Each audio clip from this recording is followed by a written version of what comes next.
What is up mga kamusikador? Welcome sa ating panibagong at pinakaunang piano tutorial at ang pag-aaralan nating kanta ngayon ay ang worship song na entitled ay ano nga ba ang title? Ang title ay Lilim. So ang kinangkantang ito ay Key of G. So gumamit ako sa keyboard ko ng dual function which is yung piano and strings para magandang pakinggan. Trip lang, ganun. Joke lang. So, sa intro, gagamit tayo ng G,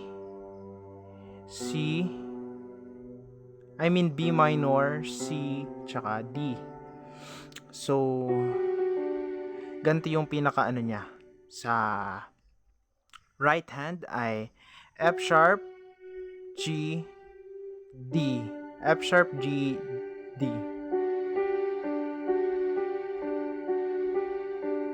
Yan, ganon. F sharp, G, D, F sharp, G, D, F sharp, G, D, D. Tapos, yan, bale, ano ba yan? Balagi ko napipindot yung F. Joke lang. G, A, B, G, G, A, B, C, B, A. So, ganito siya. So, ang root natin, ang gagamitin natin sa left hand natin, sorry, hindi kita, ay G, B, C, tsaka D. So, ganito siya pag pinagsabay. Para sa G, tapos sa B. Yan. Tapos, sa C, D. So, tugtugin natin siya ng buo.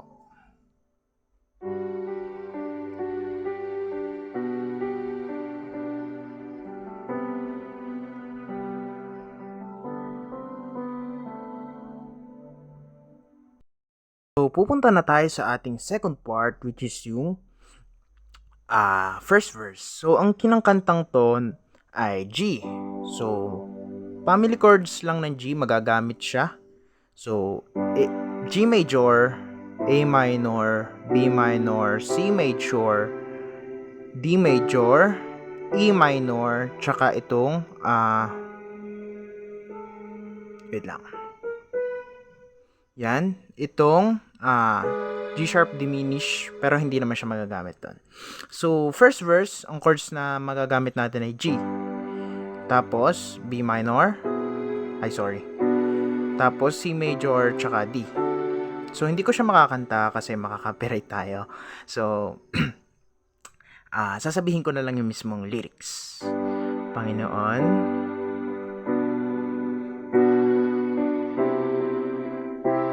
kagandahan mo ay pagmasdan.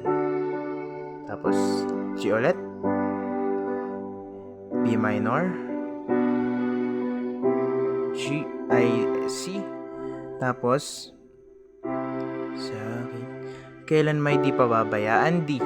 So, ulitin lang siya ng dalawang beses yung G, B minor, C, tsaka D. Tapos, pupunta na tayo sa refrain. So, ang chord sa refrain ay A minor sa iyo.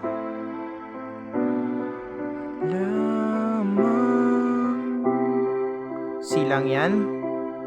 So, A minor, B minor, C major,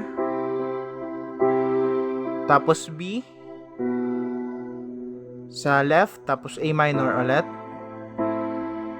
tapos B minor, C, tapos D. Kasi pupunta na siya sa chorus. Yung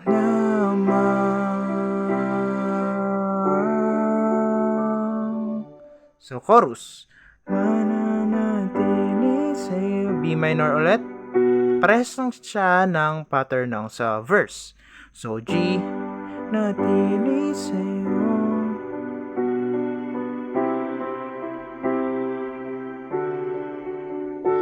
Wait lang, gumagalaw yung phone ko.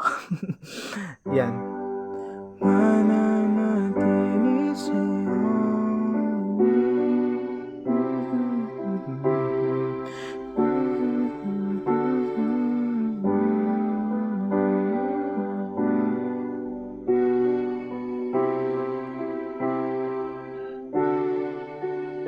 Tapos babalik sa intro.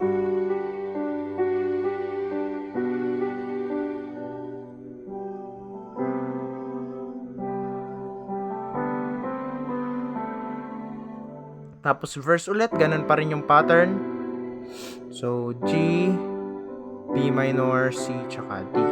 Tapos refrain ulit, ganun pa rin yung pattern.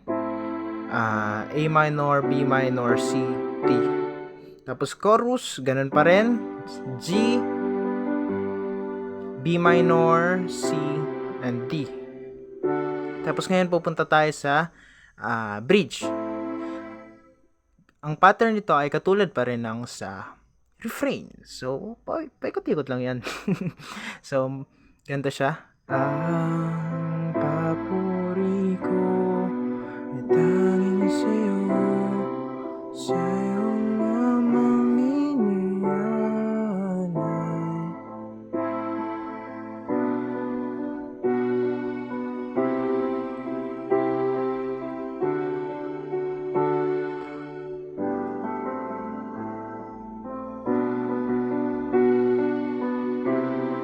Sa'yo inialay.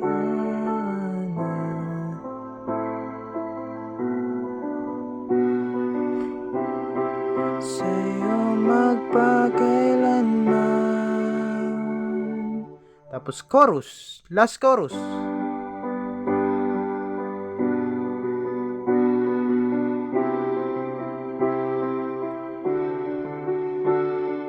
G, B minor, C major, D, intro.